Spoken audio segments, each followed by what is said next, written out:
On her third night of detention, agents took in 2 new detainees, an African immigrant and her 7-month-old baby girl. She said the immigrant told her that they had been detained as the mother took her baby to a doctor to treat the child for influenza. When the woman arrived, she was screaming and crying and yelling, "My baby is already sick." She recalled, "I don't want my baby to die."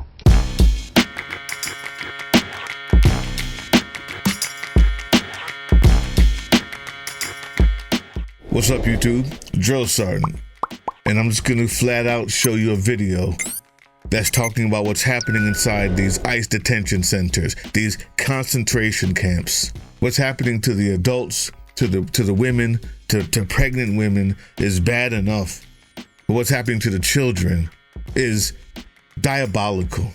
And at the end of this video, it's gonna be a little bit long, but it's so important. You have to watch it. You have to watch it. We have to spread this word. In Germany, people were asked afterwards, "What did you do?" They said they didn't know, but we knew that they knew. We knew that they knew. They just looked away. They were just caught up in the fervor of the Führer. I have very serious points to make after this. Please watch it. When we were doing the video, the podcast just the other day, Closer to the Edge podcast, a partner of mine, Rook T. Winchester, with Closer to the Edge Publications, we developed a podcast together, and we had Robbie Roadsteamer. And because we're adults, we can make fun of it. We can compartmentalize pain and trauma. And he was talking about the conditions in there, and they were very serious. But because we're adults, we can internalize it. We have experience, life experience that has allowed us that privilege. Kids don't have that. Every day is a regression or progression for the child mind. Trauma. Guys, you gotta watch this. Just watch. January 31st of this year, entitled "No Humanity, Detainees Describe Conditions Inside Whipple Federal Building." If you're watching this on YouTube, please also go to the video description because the end of this Facebook post shares a ton of helpful links and I will include them there. Be forewarned, this will not be easy to listen to. The young Muslim woman was shackled at the ankles. For 24 hours, she was locked inside a bathroom with 3 men at the Bishop Henry Whipple Federal Building, she said. They were given no bedding or pillows. Meals consisted of 1 sandwich a day. The sink faucet did not work, but the single toilet did. When the men pulled down their pants to use it, the woman hid her face. The same people who are telling you that they voted for Trump because trans people going in bathrooms are going to tell you that he has the best interest at heart, are going to tell you that he has somehow done something about these trans in sports while this is happening, and they close their eyes. They're monsters. The people who will tell you about what's going on in bathrooms that don't exist will tell you that what you just heard is okay, because to them, power, subjugation is more important because they have nothing else. There's no extra money around. There's no extra jobs around. The jobs report is horrible. The economy sucks. And they have their trailer or their church. And it's all they have left. And the church tells them that this is going to be what lifts them up. And they're disgusting enough to believe it. After 24 hours with the men, the young woman, a refugee who had completed the rigorous vetting process that all refugees undergo and had legal status in the U.S., was moved to a different locked bathroom in the building's basement. Her grueling experience was described in a recent post by the Minnesota Star-Tribune on the inhumane conditions of people being detained by ICE in Minneapolis. When she had her period, agents told her to use toilet paper. When she felt dizzy and vomited twice, agents did not grant her request for medical care. There was an air vent at the door's bottom. When she saw federal agents' footsteps, she banged for help. On her third night of detention, agents took in 2 new detainees, an African immigrant and her 7-month-old baby girl. She said the immigrant told her that they had been detained as the mother took her baby to a doctor to treat the child for influenza. When the woman arrived, she was screaming and crying and yelling, "My baby is already sick." She recalled, "I don't want my baby to die." The next morning, she said, the woman and the baby were moved from the bathroom. It wasn't until her 4th day of detention when the young woman was allowed to use a phone at the facility. When she heard her mother's voice, she burst into tears. On the 5th day, agents drove her and 2 other recently released detainees to a light rail station near Whipple. They took off her handcuffs and told her to call an Uber, even though she didn't have a phone. As they released her in the cold, she recalls their simple words, "You're good to go." This happened in Minneapolis, but these types of abuses are happening at ICE detention facilities all around the country. They're definitely happening at the Tacoma one north of here. Yesterday, Representative Jamie Raskin of Maryland shared a post describing an oversight visit to the ICE facility in Baltimore. I'm going to share that clip with you now. We saw one room of men where there are 55 people in there in a room I would not put more than a dozen or 15 people in. They said it could actually fit more, but people were just shoulder to shoulder, and they sleep there on the ground with those aluminum blankets you've seen. And the minute that we got in and started being able to look around, all of the men began to gesture to us that they needed a shower. There's no shower. So theoretically, they're not supposed to be in there for more than 3 days. But there were people telling us through the window that they'd been there for 5 days, 6 days, or 7 days. And to be packed in with 55 people, 1 toilet, and no showers is just not a healthy sanitary situation for anybody with. Jamie Raskin went on to comment how there is a separate room in these detention facilities for violent criminals. That room was empty because the people that they are abducting are not violent criminals. The regime says that they are taking gang members, murderers, rapists. That's not true. I'm not going to be able to show you Auschwitz. I'm not going to be able to show you the black and white pictures of what happened to the Jews and how they were looking through the fences, just like how these prisoners are looking through the windows, indicating what's happening to them. To reporters and video people, media rolling by, media people embedded in. I can show you that, but I'm not going to because I need this video to actually be pushed. I need this video to actually go out there. So I have to make those types of decisions. Do I want people to actually see it? But I can't show you those because YouTube will stop it. But I want you to think about them that you saw. You've seen them, the black and white pictures. The kids, the adults, the black and white striped suits, garments, filthy, where people are signaling to the cameras through fences. This is where we are. I have very serious point to put out next.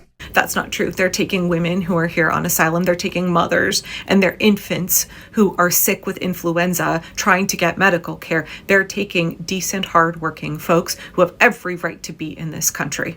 This is happening because of Stephen Miller's 3,000 a day quota. ICE agents are getting, we've heard from multiple sources, per head bounties. They have to meet their quotas and they're snatching anybody.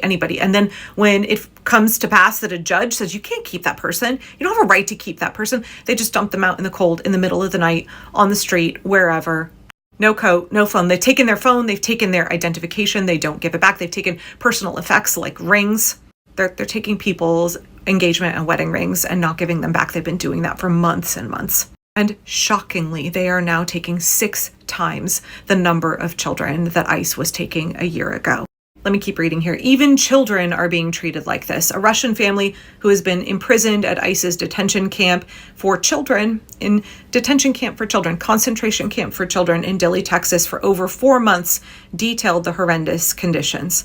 As recounted by NBC News, they experienced worms in their food, guards shouting orders and snatching toys from small hands, restless nights under fluorescent lights that never go dark, hours in line for a single pill.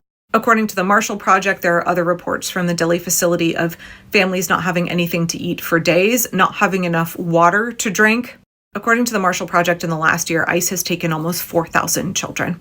They've kept many of them for long periods of time, months. The federal court has said that children in ICE detention should only be kept for a couple of days until custody can be secured for them through Child Protective Services, through someone who has signed a form allowing them to be a guardian. They're only supposed to be kept for a couple of days until that can happen. Under Donald Trump's regime, children are being kept for months. Many, many children are being kept for more than 20 days, which the court has deemed excessive. It's excessive for a child to be kept in a concentration camp for 20 days or more. It has a significant psychological, emotional toll on these kids. They regress. Not only are they not being given enough access to food and water and sufficient education, it is guys, children shouldn't be kept in prison. It's unbelievable to me that we're even having a debate about this. Okay, back to this Russian family. Nikita is an engineer and Oksana is a nurse. And their 3 children are all here in the United States legally with a pending asylum case. They say that they never imagined that their children would be subjected to such conditions in the United States. We left one tyranny and came to another kind of tyranny, Nikita says. Even in Russia, they don't treat the children like this.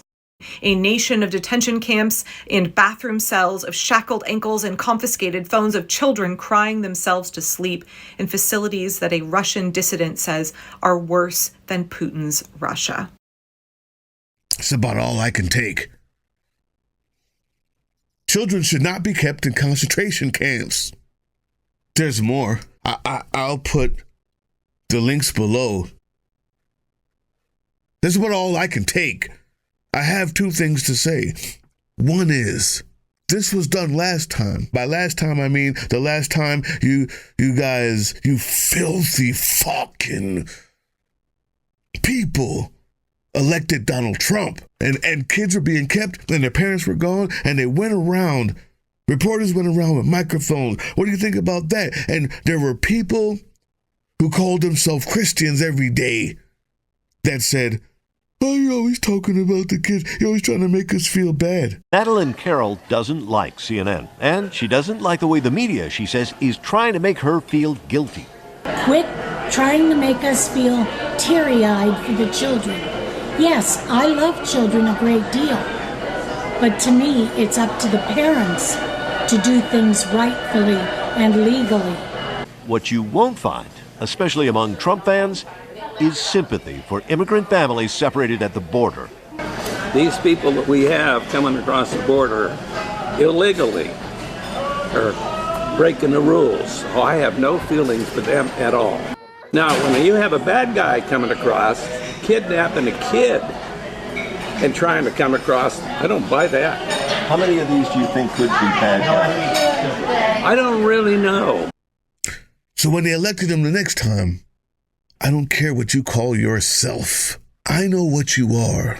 You're filthy, disgusting abusers who thought that the abuse of children wasn't bad enough for you not to vote for him again because of the price of fucking eggs.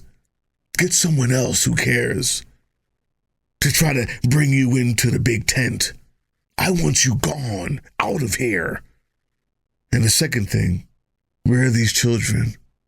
Because the numbers that she's stating, thousands, are not what's actually there. There are children that are missing, and they went missing last time. And judging by the Epstein files and the amount of discarded children, an entire party of white Christian nationalists filled with dispassionate, filthy, ugly people who hate the poor and enjoy the suffering of children, or else they wouldn't have voted for the guy again. Judging by those data points, how many of them are leaving ICE facilities, concentration camps, and being trafficked? I'd say more than you'd like to believe. This will not stand. This cannot stand. The time to fight is now. There's a rally, a protest on the 27th in D.C. Be there. There's warehouses in your neighborhood, your state, your city. Go there. Because when this is over, and the Sons of Liberty, and the Spec Ops, and 50-51, and all of the groups that work together to beat this, when this is over, the question will be asked, did you know? And I will not accept your answer.